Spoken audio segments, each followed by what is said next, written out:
बढ़ते हैं आगे। रांची के डीसी ने स्कूलों के लिए जारी किए गए आदेश को निरस्त कर दिया है। आपको बता दें कि उन्होंने इसका कारण अब तक विभाग के आदेश नहीं मिलना बताया है।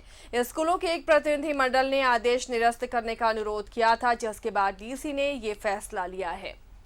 रांची में स्कूलों की मनमानी को रोकने के लिए डीसी छवि रंजन ने स्कूलों पर कई प्रतिबंध लगाए थे। इस बारे में उन्होंने एक आदेश भी निकाला था, लेकिन अब उन्होंने आदेश को स्थगित कर दिया है। दूसरी तरफ अभिभावक मंच ने अब कोर्ट का रास्ता अपनाने की बात कही है। एक रिपोर्ट। डीसी ने स्कूलों के लिए जारी आदेश को किया स्थगित।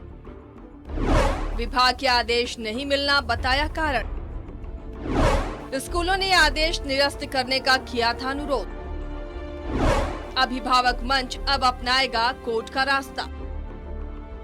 प्राइवेट स्कूल का शिष्टमंडल रांची के उपायुक्त छवि रंजन से मुलाकात कर जिला प्रशासन के द्वारा निकाले गए आदेश को निरस्त करने की मांग रखी। बैठक के बाद रांची के उपायुक्त ने बताया कि प्राइवेट स्कूल के लिए जो आदेश निर्गत किए गए थे, उसका आधिकारिक आदेश विभाग से प्राप्त नहीं हुआ है, इसलिए इस मामले को अभी स्थगित किया जाता है।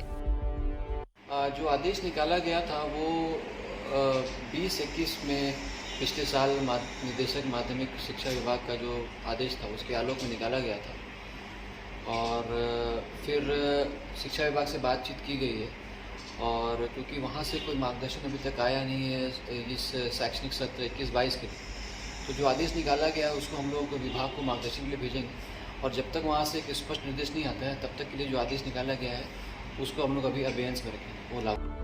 निजी स्कूलों की मनमानी हमेशा से ही रही है। अब डीसी ने अपने आदेश को स्थगित कर दिया है। इसे देखते हुए अभिभावक मंच अब आगे कोर्ट का रास्ता तय करेगा। ये जो है हम लोग इस जो हम लोगों ने आवेदन दिया है, इस आवेदन को लेकर क्या माननीय न्यायालय तक हम लोग जाएंगे। जितना आगे हो सकता है हम लोग कानूनी तौर से इस लड़ाई को लड़ेंगे और अभिभावक मंच के माध्यम से ही जाएंगे हम लोग। भले ही डीसी ने अपना आदेश स्थगित कर दिया हो, लेकिन कोरोना संक्रमण को देखते हुए निजी स्कूलों को भी एक बीच का रास्ता निकालते हुए अभिभावकों को थोड़ी राहत देनी चाहिए। रांची से न्यूज़ 11 भारत के लिए कैमरा पर्सन नवल के साथ अंजुनी की रिपोर्ट। सौगिया जलाल हमारे साथ जुड़े हुए हैं, सीधे रुक करते हैं अजय का। अजय, इस तरह से डीसी का यू टर्न लेना कहीं ना कहीं अभिभावकों में मायूसी है, क्योंकि जिस रफ्तार के साथ ट्यूशन फी में बढ़ोतरी हुई, इसके अलावा एनुअल चार्जेस और कई तरह के चार्जेस जोड़े गए हैं, अभिभावकों पर ये एक्स्ट्रा बोझ है इस कोविड काल में, लेकिन डीसी के इस फैसले के बाद मायूसी जरूर है। देखिए आशा, इस मुद्दे पर रांची के डीसी ने थोड़ी जल्दीबाजी जरूर की थी। देखिए ये पूरा का पूरा मामला किसी एक जिले का नहीं है कि रांची जिले से कोई फरमान जारी कर दिया गया हो और उसको पूरा राज्य मान ले। ये रांची के डीसी के क्षेत्राधिकार से बाहर की बात थी और अच्छी बात यह है कि रांची के डीसी ने वक्त रहते इस बात को समझा कि ये उनके क्षेत्राधिकार से आगे की बात थी। देखिए अभिभावक संघ के लोगों ने उन्हें ज्ञापन सौंपा था, ज्ञापन लेना उनके फर्ज में शामिल है, उनकी ड्यूटी में शामिल है, लेकिन ये कह देना कि कोई भी स्कूल ट्यूशन फी के अलावे और कोई फी नहीं लेगा, ये रांची के डीसी तय नहीं कर सकते। और छवि रंजन जी को इसलिए भी बधाई दी जानी चाहिए कि उन्होंने वक्त से पहले अपने फैसले को वापस लिया। इसमें यू टर्न जैसी वाली कोई बात नहीं है। पूरा का पूरा शिक्षा विभाग रांची में ही बैठता है और आज ही हमारे शिक्षा विभाग के कई अधिकारियों से बातचीत हुई। उन्होंने कहा कि इस मुद्दे पर लगातार बातें हो रही थी और पिछले साल मुझे लगता है कि एक साल बैक जाएंगे जब जगन्नाथ महतो के पास शिक्षा मंत्री का प्रभार था, वो पूरी तरह स्वस्थ थे। आपको याद होगा आसिया की न्यूज़ 11 ने एक्सक्लूसिव खबर दिखाई थी कि कैसे सूबे के शिक्षा मंत्री जगन्नाथ महतो को मनुहार करना पड़ा कि आप फीस ना ले। उन्होंने भी कहा था कि ये मेरे क्षेत्र से अधिकार से बाहर की बात है कि मैं निजी स्कूलों पर कोई अपना फैसला थोप दूं।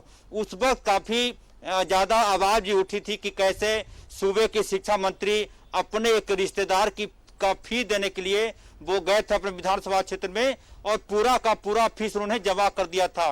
तब कई तरह की बातें सामने आई थी। तो मुझे लगता है कि निजी स्कूलों से नकेल कसना किसी एक अधिकारी के वश में नहीं है और जिस प्रकार से ये अप्रैल मई जून के महीने में हर साल ये बातें सामने आती है कि फी बढ़ोतरी हो रही है। और स्कूल वालों ने चालाकी ये बरता है आसिया इस बार जी। पिछले साल से कि वो अप्रैल मई जून का फी तो इतने अच्छे तरीके से लेते हैं, ऐसा लगता है जैसे कि फी का रकम कोई बहुत ज्यादा नहीं है। लेकिन जैसे ही सितंबर अक्टूबर नवंबर का महीना आता है, पूरा का पूरा वो बैकलॉग की तरह से फी में बढ़ोतरी कर देते हैं। स्कूल वालों को पता है, निजी स्कूल के संचालकों को, कि ये अप्रैल मई जून का महीना ऐसा महीना होता है जब एडमिशन का दौर चल रहा होता है, कई छात्र यहाँ से वहाँ होते हैं, तो इस वक्त ज्यादा फी न वसूला जाए।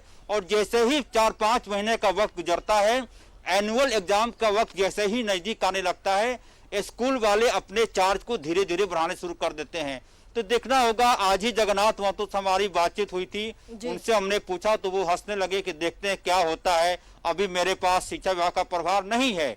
तो ये रांची के डीसी के फैसले को यू टर्न नहीं कहेंगे, बल्कि ये जरूर कह सकते हैं कि उन्हें इस बात का आभास हुआ होगा कि जो उन्होंने कह दिया वो शायद उनके क्षेत्राधिकार से बाहर की बिल्कुल बात सही थी। कहा जाए आपने, अच्छी लेकिन बात कहीं यह ना है कि कहीं पूरा कम जी अभिभावक थोड़े परेशान जरूर हो रहे। एक राहत उन्हें लग रही थी, लेकिन अब चूंकि मामला शिक्षा विभाग का है और अभिभावक मंच भी अपने तरीके से हाईकोर्ट में जाने की बात कह रहा है। चलिए, बहुत बहुत शुक्रिया अजय इस तमाम जानकारी के लिए। तो फिलहाल अभिभावकों की समस्या का हल होता हुआ तो नजर नहीं आ रहा है और उन्हें इसी तरह स्कूलों की मनमानी फिलहाल अभी झेलनी होगी।